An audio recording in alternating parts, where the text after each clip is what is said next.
It's explained that the she-wolf suckled the founder of Rome. It's also mentioned essentially that the Romans are beasts. It's in their blood, this wolf, this predator DNA. And this comes back to the question that is kind of asked multiple times throughout the movie. I'd say it's a theme running throughout it of like, well, what is Rome? Hey guys, I'm Zahir, and today I'm going to be talking about Gladiator II. What's the meaning behind the movie? This is kind of a Gladiator II explained video. I think that the fundamental question at the heart of the movie is whether or not Rome is worth saving. Should Rome be saved? They couldn't make the same movie that they made nearly a quarter century ago now, so what is Gladiator 2 really about? Major spoilers ahead for Gladiator 2, of course, throughout, so let's get into it. There were quite a few differences between Gladiator that came out in 2000, of course, the new movie that just dropped here in the UK. If the first movie was about whether or not Rome could be saved from this unscrupulous, immoral man-child in Commodus, the second movie is really about whether or not Rome should be saved. In the first movie, it opens with a battle against the Germanians. But you're seeing that battle in the first movie with Russell Crowe from the perspective of the Romans. You see it from the perspective of Maximus, from Quintus, from the Roman legionaries. And of course, the antagonists in that battle are the Germanians. And of course, you're seeing it from the perspective of Marcus Aurelius too. In the second film, the opening is quite different. It's very interesting that they decided to go down this route, but you're seeing the battle from the perspective of the conquered, of the vanquished, from the perspective of, in this case, the Numidians.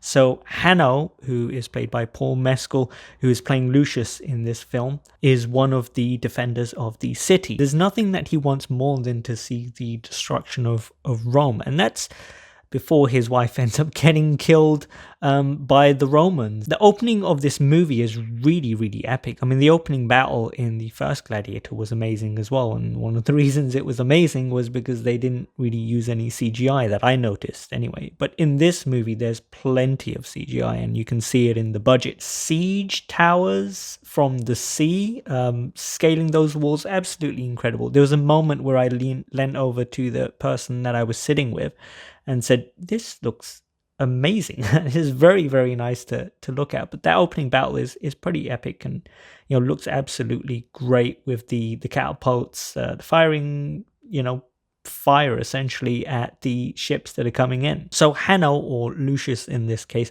already hates the Romans. He already thinks that Rome should be destroyed, and that's his one sort of goal in life. And it's very interesting because it's not entirely clear why that's the case at the beginning of the movie, except until his wife ends up getting killed. So he has a kind of warrior wife, and then she's shot with an arrow. He sees Cassius giving the order to kill his wife, and he just hates the Romans even more. And so his motivation at this point in the movie is not just to destroy the Romans, but also to get revenge for the killing of his wife. And the object, the target of that revenge is, of course, Cassius, played by Pedro Pascal. Now, Hanno ends up quoting somebody, and I'm sure, of course, the writers knew that they were doing this. He says something like, when he's giving the speech to the troops, he says, they bring destruction, they call it peace. And I'd heard this quote before, I think probably from playing Rome Total War. But this is a paraphrasing of a quote from Tacitus. And that quote is, he says, they rob, kill, and plunder, and deceivingly call it Roman rule. And where they make a desert, they call it peace. So it was very interesting to hear that quote. And interesting enough, when I heard Hanno say that in the movie, it reminded me of another quote by Tacitus, which is that great empires are not maintained by timidity. At the beginning of the movie, what you're really seeing is, well, this is what Rome looks like from the perspective of the vanquished. This is what Rome looks like from the perspective of the conquered. Once the Numidians are defeated, the Romans dig a big pit, and then they put all the bodies in the pit, and then they set the bodies alight.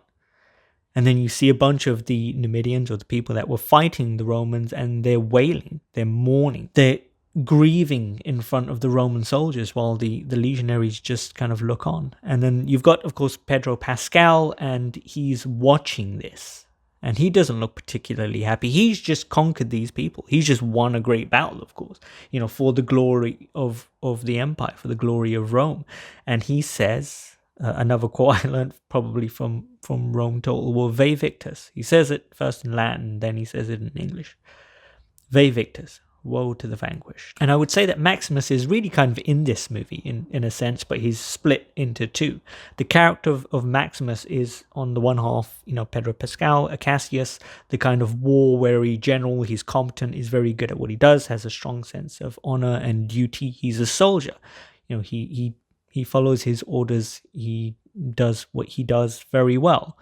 And the other half of Maximus is Lucius. It's Hanno. It's his son. It's the guy who, is playing with grain at the beginning of the movie. It's the guy who's picking up the dirt in the arena and kind of rubbing it between his hands, smelling it. That's what Maximus did. Continuing on with the theme of what is this movie really about?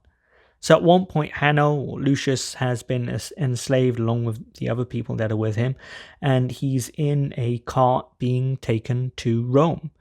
And then they see an arch and they see the she-wolf. Now, for those of you who don't know Roman history, the image of the she-wolf, a female wolf, suckling two infants, two babies, is a part of Roman history. It's a part of the founding of Rome. A quick rundown of the story is that the god Mars, that's the god of war, he's the equivalent of Ares in Greek mythology, but these are the Roman gods. So he ends up conceiving with a woman two children, and one is Romulus and one is Remus, and they're left on a riverbank, I think, to die, and they end up being discovered by a farmer who ends up raising them, and the boys don't yet know who they are. They don't know what their identity is, but eventually they end up gathering a following and end up becoming leaders in and of themselves. And at some point they set out to found their own city. Now, keeping in mind that there's two brothers, there's Romulus and there's Remus, and they have a disagreement about the boundaries of their own cities. Essentially, that disagreement ends up turning fatal. Romulus ends up killing Remus over this boundary dispute, and Romulus ends up becoming the first king of Rome. A shorter version of this is in the movie. It's explained that the she-wolf suckled the founder of Rome, and it's also mentioned essentially that the Romans are kind of their beasts. It's in their blood, this wolf, this predator DNA. And this comes back to the question that is kind of asked multiple times throughout the movie. I'd say it's a theme running throughout it of what is Rome? We started with the Numidians being conquered and these people wailing and mourning as their dead are being set alight while their bodies are being disposed of. We have the she-wolf and this image of a beast suckling these children who are kind of beasts themselves, who go around conquering other people, destroying their enemies and subjugating them. And the question I would say throughout is, what is Rome?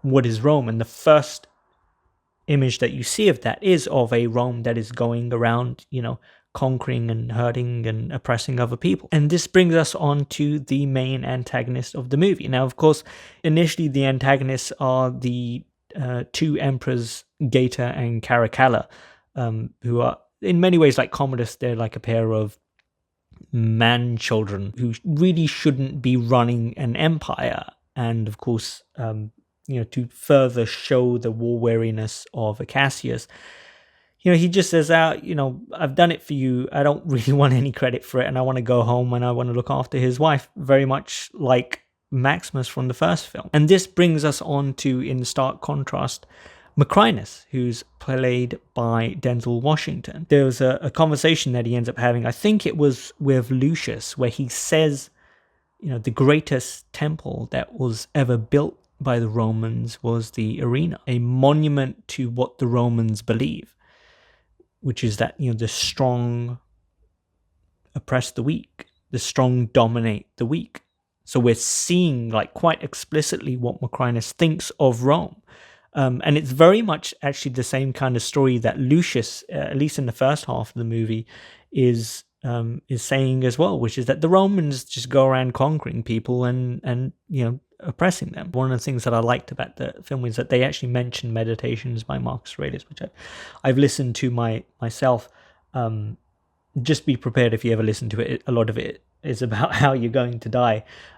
But there's a line that's quoted by Macrinus in the film. He says, the best revenge is to be unlike he who performed the injury. The next part of that quote was not mentioned in the movie, which is the most complete revenge is not to imitate the aggressor, which is the bit that Macrinus left out. In stark contrast to Macrinus, we have the character of Ravi. And it's very interesting. This Ravi is an Indian and just so happens to be a doctor, which I couldn't help but chuckle a little bit. What are the chances that you can have an Indian in this movie about Rome and he's going to be a doctor? Anyway, so we see this kind of friendship that ends up developing between Ravi and Hanno. He was just sort of side character, but when you think about the broadest themes in the movie, he's actually quite important. Lucius and Ravi end up having a conversation, and of course Lucius asks him about his background. So it turns out that Ravi is a freeman. He's not a slave. He was at one point a gladiator, but he won his freedom. And then Lucius ends up asking him, well, once you got your freedom, why didn't you go home? And it's a nice little, moment, sort of bromance between the two. Ravi ends up saying, well, there was a woman. And Lucius replies, there's always a woman. So turns out that Ravi found himself a lady and got married. And he says, she's from Londinium. That's interesting. He ended up marrying a Briton. At one point he says, my daughters, their eyes are bluer than yours, I think he says, and they speak Latin. We are all Romans now. And that's the kind of the key moment, I think, in the relationship between Lucius and Ravi. Ravi is offering an alternative perspective to Macrinus and sort of the first half of the movie's Lucius. So if Macrinus and Lucius are like, well, it's all oppression, it's all conquering, and it's all empire. Well, Ravi comes along and says, well, I married this Briton lady from Londinium, and now we're all Romans. It's a very different kind of perspective. By the way, guys, if you're liking the video up to this point, please like, comment, subscribe, do all of the stuff, please. It helps my little channel grow. And let me know, of course, what you think. Do you have a different interpretation of the movie? You can have a conversation in the comments. Ravi sees himself and his family, including his daughters and wife, as Romans. If they're Romans, then of course, why would they want to see Rome destroyed? Why would they want to see it fall?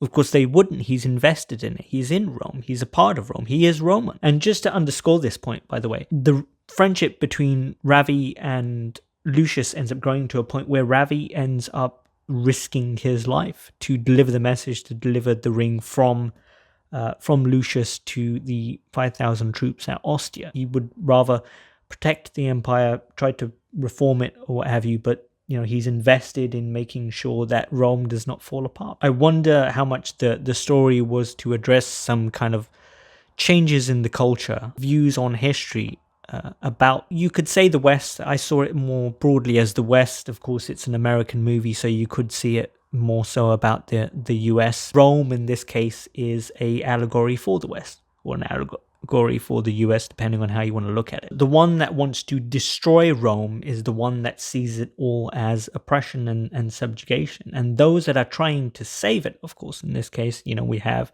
in the latter half of the movie anyway, Lucius, Hanno, Acacius, Lucilla, and of course, before them, Maximus and Marcus Aurelius. The goal for those who are trying to save Rome is to try and fulfill the dream of Marcus Aurelius. I think Lucilla at some point says something like, Rome is at its best when its people are free. Now, one of the interesting things is, of course, that because Macrinus sees it all as power, the oppression of the weak by the strong, he's really playing a power game. So when he says, when he's quoting Marcus Aurelius and saying, well, the best revenge is to be unlike the person who caused the injury. He says he's fulfilling that in a sense by trying to destroy Rome, because of course Marcus Aurelius was trying to save it. That latter part of that quote, the best revenge is to be completely unlike the aggressor. But really, if you look at what Macrinus is doing, he sees things in strictly power dynamics and is now trying to use that power, because you see him climbing that ladder, manipulating that senator, manipulating the emperors themselves to destroy Rome itself. Interestingly enough, one of the things that Macrinus does is he kind of makes an argument in favor of Rome by using himself as an example. He reveals at one point that he was himself a slave, not just a slave, but a slave of Marcus Aurelius as well. And he says, a slave who goes on to become I can't remember what it was, a rich man, a senator, a consul, because he ends up becoming a consul. Where else can that happen but Rome? What do you think? Do you believe that Rome in this movie is an allegory for the West or the United States? Do you believe that Macrinus was right? Was he correct? Is he right that Rome in this case is not worth saving, that actually it should be destroyed? Drop a comment. Like, subscribe, do the other stuff, please. It helps my small channel grow, and I'd like to continue making this kind of content. And I hope to chat to you guys in the comments. Beyond that, guys, I will bid you a good day. Take care of yourselves, and I'll see you next time.